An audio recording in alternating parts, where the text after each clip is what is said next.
Hi guys, welcome back to 100% Mags. So here's your match review for Newcastle versus Bournemouth.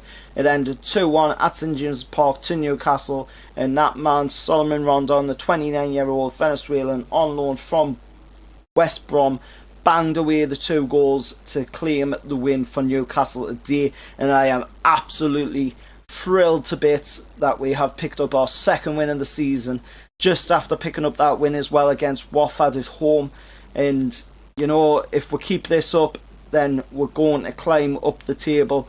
So I'm going to start off with the Newcastle lineup heading into the game now. In goal, we had Martin Dubravka, a back four of DeAndre Edlin, Fabian Shaw, Fernandez and Dummett. Obviously no Jamal Lascelles as he picked up the knock.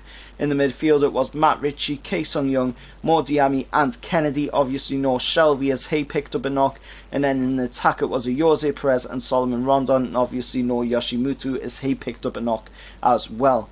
Now on the subs bench was Caldolo, Manquillo, Clark, Hayden, Murphy, Atsu and Joselu. So Newcastle came straight into the game, bang from the whistle, and it was 7 minutes in that we got our first goal, and it was thanks to DeAndre Edlin. Little bit of play down the wing, cut inside the box, passed it across into Solomon Rondon. Rondon took the first shot, it was saved by Begovic, deflected back into the path of Rondon, and Rondon banged it away for the second chance to make it 1-0 to Newcastle 7 minutes in.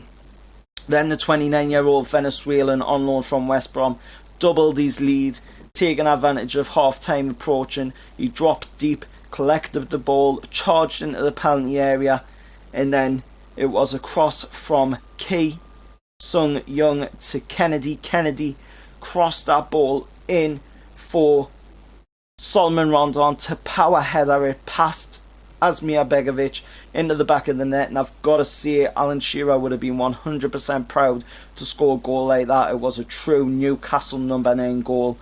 All he was missing was that beautiful celebration of Alan Shearer with the one raised hand, and then pretty much from there on in, Newcastle had the game won.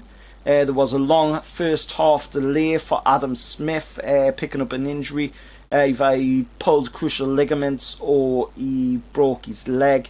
I don't know, to be honest, but he was down for 8 minutes getting treatment, so that then meant that we had to have 8 minutes injury time in the first half, which delayed the game immensely, and allowing Bournemouth to get at least 1 goal back in the game.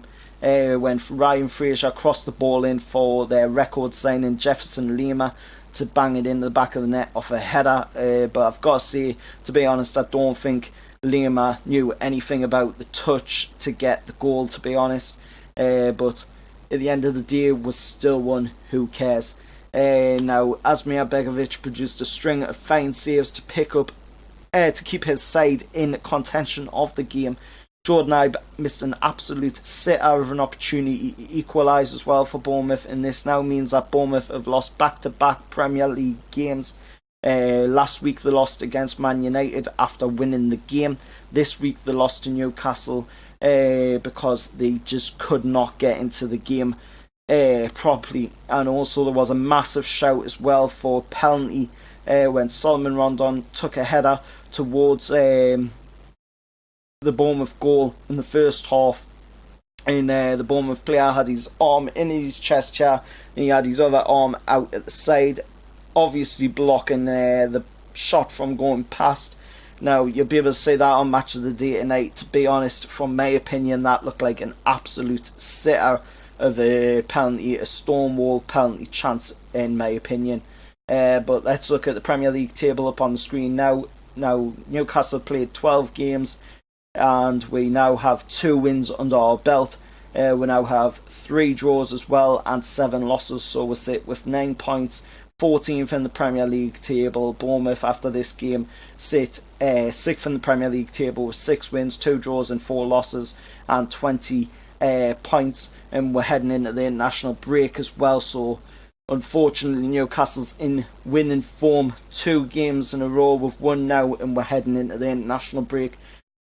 Let us know down in the comments below, has this international break come at the wrong time?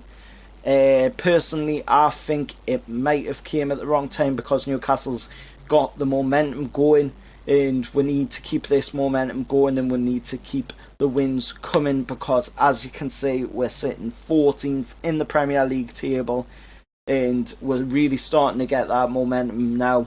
Whatever Rafa's done with the lads on the training ground, it seems to be working. And like I said in the previous video, that win against Watford was only going to sugarcoat the problem. Same goes here, not to be a downer of course on the win today, but it's only going to sugarcoat the problem. It's not going to fix it, and you know, we need to keep these wins going. We need to keep the momentum going, and I think personally the international break has come at the wrong time. Let us know your thoughts down in the comments below if you think the same. Until next time, remember, like, share, subscribe to the channel. Also follow my sponsor down in the description below, fanvibe.com, home of all sports fans. I get a small kickback if you use the link. Until next time, I'll see you all later.